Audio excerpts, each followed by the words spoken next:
Hello. The topic for today's free lesson is the novel coronavirus. A lot of our students have been telling us about how the current public health emergency is affecting them. And in the online spaces on Facebook, in our Facebook groups, a lot of us teachers have been talking about our students. And there's a lot of concern for our students and for their health.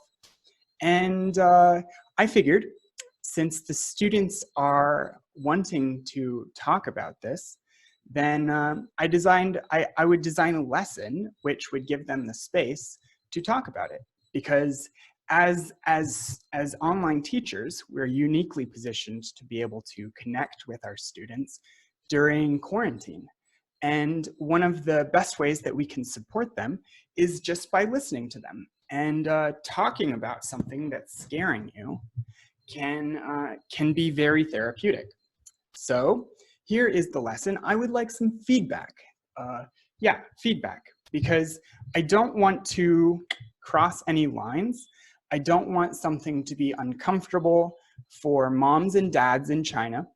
I want something to be supportive without it being intrusive, and only you guys and, well, the students and the parents, but you guys, the teachers, can perhaps give me some insight as to whether or not you would teach this to your students. If you had private students, do you think this is appropriate? Basically, I talk to the students about, what is the coronavirus and what is a public health emergency. I give them the opportunity to talk about whether they're concerned about their safety and when they'll be going back to school. Also, questions like, what does Wuhan add oil mean? And I end it with an encouraging little, people all over the world are sending a message of love for our brothers and sisters who are affected. Wuhan add oil. So if you want to look at this lesson, if you want to use this lesson, it's publicly available.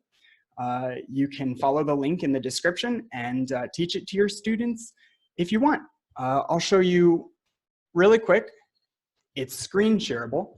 I'm currently recording this in Zoom. So all you do is follow the link, and then at the bottom of the lesson, you'll see this maximize button, and you close the window a little smaller, and then bam, you have an easy platform to do an online ESL lesson with your students.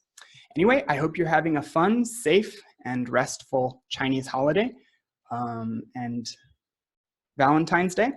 And I'll see you next week when I post my next lesson.